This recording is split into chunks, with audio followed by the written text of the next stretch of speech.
மலேசியாவிற்கு 2 நாள்கள் அதிகாரப்பூர்வ பயணம் மேற்கொண்ட இந்திய பிரதமர் நரேந்திர மோடிக்கு புத்ராஜயாவில் உள்ள பிரடானா புத்ரா வளாகத்தில் அதிகாரப்பூர்வ வரவேற்பு வழங்கப்பட்டது. இன்று காலை மணி 9:08க்கு பிரடானா புத்ராவுக்கு வந்த மோடியை பிரதமர் டத்துஸ்ரீ அன்வார் இப்ராஹிம் வரவேற்றார்.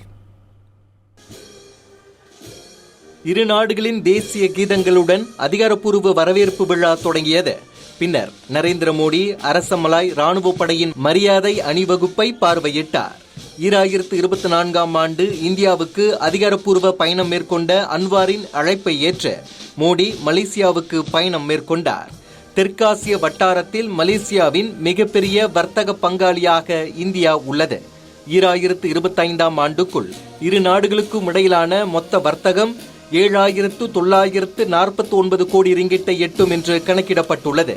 இந்தியாவிற்கான மலேசிய ஏற்றுமதியின் மதிப்பு 5,230 கோடி ரிங்கிட் ஆகும்.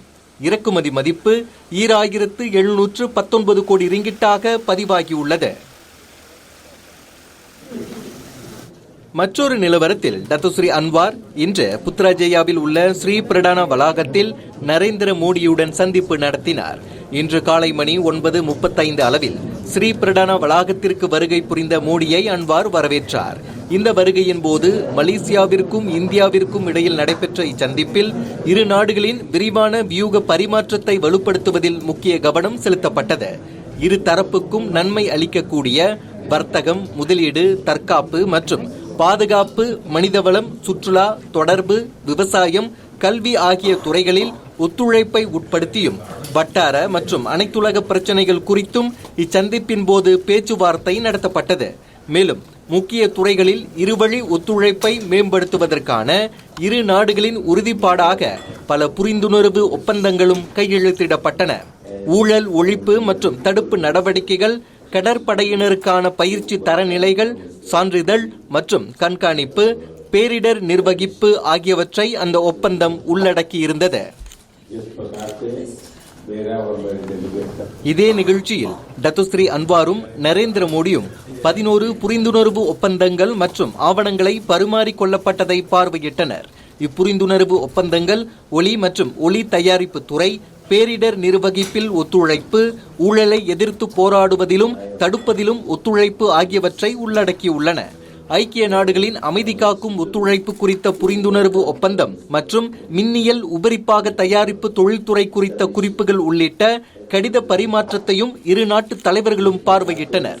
இதை தவிர்த்து அனைத்துலக பிக் கேட்ஸ் கூட்டணிக்கான கட்டமைப்பு ஒப்பந்தம், இந்திய குடியரசு மற்றும் பெர்கேசோ இடையிலான ஊழியர்களின் காப்பீட்டுக்கான புரிந்துணர்வு ஒத்துழைப்பு ஆகியவையும் இப்பரிமாற்றத்தில் அடங்கும். மேலும் தொழிற்கல்வி பயிற்சி, பாதுகாப்பு ஒத்துழைப்பு, சுகாதார பராமரிப்பு ஒத்துழைப்பு ஆகியவற்றின் பரிமாற்றத்துடன் மலேசியா இந்தியாவுக்கான தலைமை செயல்முறை அதிகாரி மன்ற கூட்டு அறிக்கையை சமர்ப்பிப்பதும் இந்நிகழ்ச்சியில் முக்கிய அம்சமாகும்.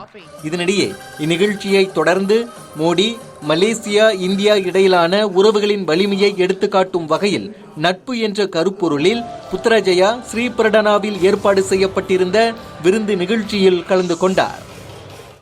இந்திய பிரதமர் நரேந்திர மோடி மலேசியாவிற்கு வருகை தந்திருப்பது ஒரு வரலாற்று பூர்வ நிகழ்ச்சியாக பார்க்கப்படுகின்றது.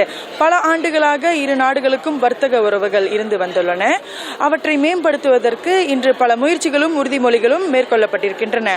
அதில் குறிப்பாக சபா கோத்தா கினபாலுவில் இந்தியாவிற்கான துணை தூதரகத்தை அமைக்க இணக்கம் தெரிவிக்கப்பட்டிருக்கின்றது.